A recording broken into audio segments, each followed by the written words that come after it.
Lorsque j'ai découvert le copywriting, je suis littéralement tombé amoureux. Le concept qui se cachait derrière le mot, son utilité pratique, son champ d'application ultra large, tout ça m'a fasciné. Mais plus je m'ouvrais à ce domaine, plus je lisais des pages de vente et des newsletters, plus je sentais une frustration naître en moi. Après de nombreuses lectures, je suis parvenu à une conclusion. La façon d'écrire d'une majorité de copywriters du web faisait défaut. Et c'est toujours le cas aujourd'hui.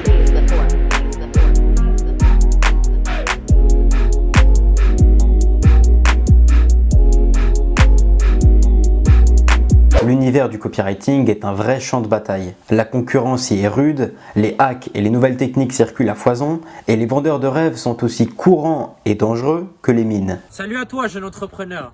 Dans ce contexte, la majorité des copywriters bourrinent. Ils essaient de se démarquer en adoptant un style tranchant, en attaquant leurs concurrents ou en se concentrant uniquement sur leur offre. Puis les problèmes émergent, car à trop forcer, on fatigue nos prospects, et inévitablement, ils prennent leur distance. Dans le meilleur des cas, ils ne se sentent plus considérés en tant qu'humains, mais en tant que simples porte-monnaie. Dans le pire des cas, ils se sentent ennuyés, voire trompés. Et cela casse toute possibilité de nouer un lien de confiance avec eux, ou de se démarquer face à la concurrence qui rôde dans leur boîte mail. Bien évidemment, la dimension commerciale reste inhérente au copywriting. Les copywriters écrivent pour vendre. Il ne faut pas l'oublier. Mais ce style bourrin n'est pas une nécessité pour y parvenir. Loin de là. Bon, heureusement, certains copywriters évitent à tout prix d'entretenir cette fâcheuse façon de faire en cherchant à aborder les prospects de façon plus douce et mesurée. Mais gare à eux, car en faisant tout pour ne pas écrire des textes impactants, ils sombrent vite du côté opposé. Ils finissent alors par écrire des textes plats et vides, sans personnalité ni profondeur, qui ne font clairement pas frémir les lecteurs. Tous ces cas de figure, je les ai connus à mes débuts. J'ai écrit des textes ultra clichés en suivant scrupuleusement certaines méthodes d'écriture, la structure AIDA ou Pastor. J'ai par ailleurs rédigé des copies aussi plates que la table de ma cuisine, et évidemment, ça ne m'a jamais aidé à trouver des clients, et encore moins à surprendre quelque audience que ce soit. Alors, j'ai tenté une autre approche, en me plongeant dans la littérature.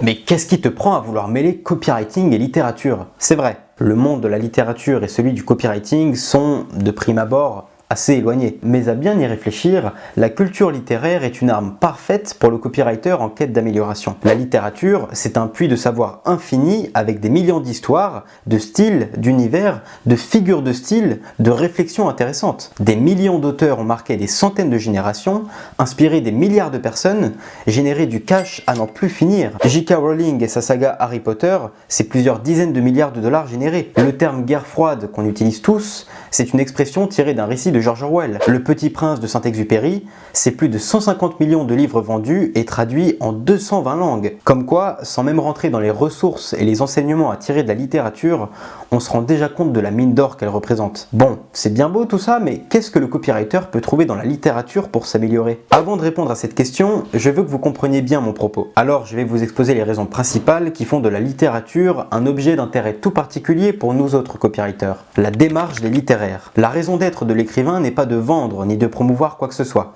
Bien au contraire, elle consiste à faire vivre une véritable aventure intellectuelle au lecteur. Cela fait toute la différence. L'impact des œuvres littéraires. Le banquet de Platon, Le dernier jour d'un condamné de Hugo, ou Les fleurs du mal de Baudelaire sont autant d'ouvrages qui ont changé le cours de l'histoire. Quelques centaines d'années plus tard, ils sont encore étudiés par des millions de personnes. Le monde du copywriting fait pâle figure à côté. La richesse du monde littéraire. La poésie, le théâtre, les romans ou encore les correspondances sont, entre autres, des styles littéraires très différents que la littérature nous a permis d'explorer. En plus de ça, chaque style est lui-même découpé en plusieurs mouvements. Classicisme, romantisme, réalisme, naturalisme, etc. Cette variété dans la littérature est non négligeable pour celui qui aspire à enrichir sa plume, comme nous autres, n'est-ce pas? Mais trêve de blabla. Désormais, rentrons dans le concret. Que faut-il prendre au domaine des romans et des pièces de théâtre pour rendre son style plus attractif et original? C'est ce que nous allons voir maintenant.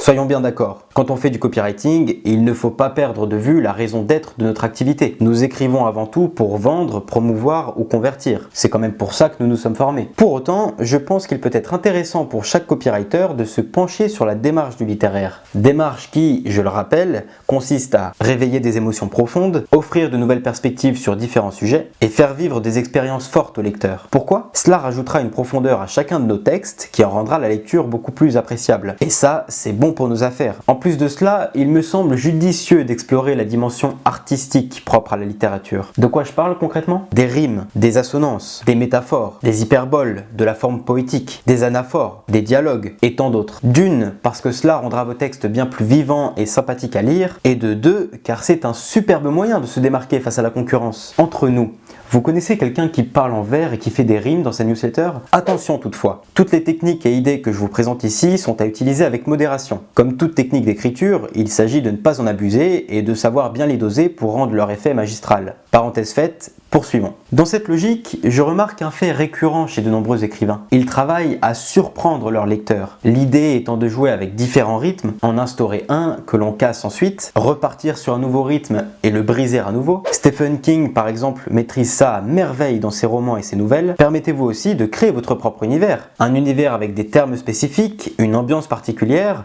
et des règles que vous définissez vous-même. Certains écrivains excellent là-dedans.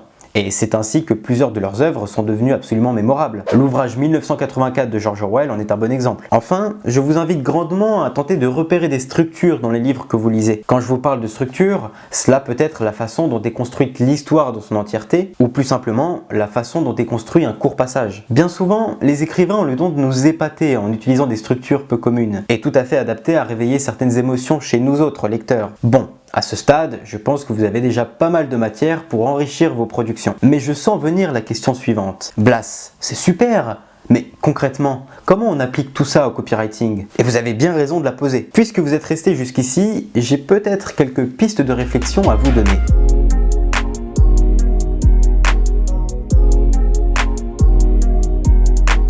Avant tout, tâchez de repérer quelle fonction remplit chaque technique d'écriture et comment elle est habituellement utilisée par les experts, nos amis écrivains en l'occurrence. Par exemple, les rimes ont pour fonction principale celle d'embellir les textes, mais elles permettent aussi de fixer les idées dans la mémoire des lecteurs. Elles sont le plus souvent utilisées dans les chansons, dans les poèmes et dans les slogans. Les métaphores, elles, couvrent aussi une fonction mémotechnique en faisant appel à une image. De plus, elles ajoutent une certaine profondeur au texte en embarquant le lecteur dans l'abstraction. Elles sont souvent utilisées pour rendre des idées spectaculaires, autant dans les romans que dans les pièces de théâtre, les poèmes et les chansons. Je pense que vous voyez l'idée. À chaque fois que vous découvrez une technique et que vous avez compris sa fonction, mettez-la en pratique. Écrivez un mail pour votre newsletter dans lequel vous l'employez. Utilisez-la dans un post LinkedIn. Exploitez-la dans un script vidéo et j'en passe. Constatez ensuite l'effet qu'elle fait dans chaque type de contenu et réajustez si nécessaire. Procédez de la même façon avec toutes les autres figures de style et techniques d'écriture. Voilà, c'est légèrement grossi, mais c'est aussi simple que ça. Testez, récoltez les avis, réadaptez. C'est clairement le seul moyen de repérer ce qui fonctionne ou pas dans votre cas. Oula, je l'entends venir. Pourquoi devrait-on suivre tes conseils? Qu'apportera l'utilisation de ces techniques à nos affaires finalement? J'y viens.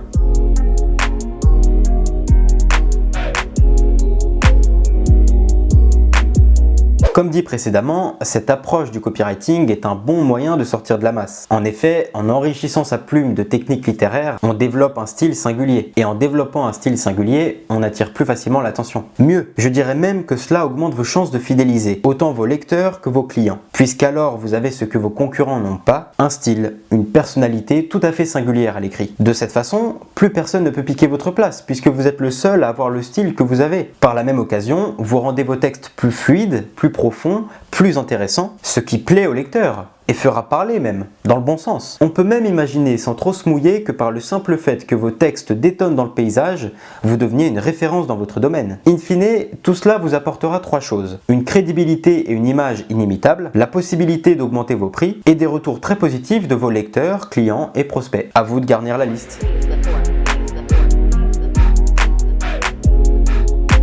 Pour conclure, soyons clairs sur un point. Mon idée ici n'est clairement pas d'opposer littérature et copywriting. Bien au contraire, j'ai l'ambition de les rendre complémentaires. Autant le copywriting peut rendre plus intéressantes les œuvres littéraires et augmenter leurs ventes, autant la littérature peut rendre vos copies plus belles, plus impactantes et plus attrayantes. Alors maintenant, c'est à vous de jouer. Tant que votre plume gagne en subtilité, considérons que vous avez gagné. Si vous avez trouvé cette vidéo utile, je vous invite à aller plus loin. Tous les lundis matins, j'envoie un mail à ma newsletter dans laquelle je partage avec vous mes réflexions sur l'écriture et diverses techniques d'écriture. Je vous y attends nombreux. Ah oui, et j'ai aussi un compte LinkedIn sur lequel je suis assez actif. Tout est en description de toute façon. À bientôt.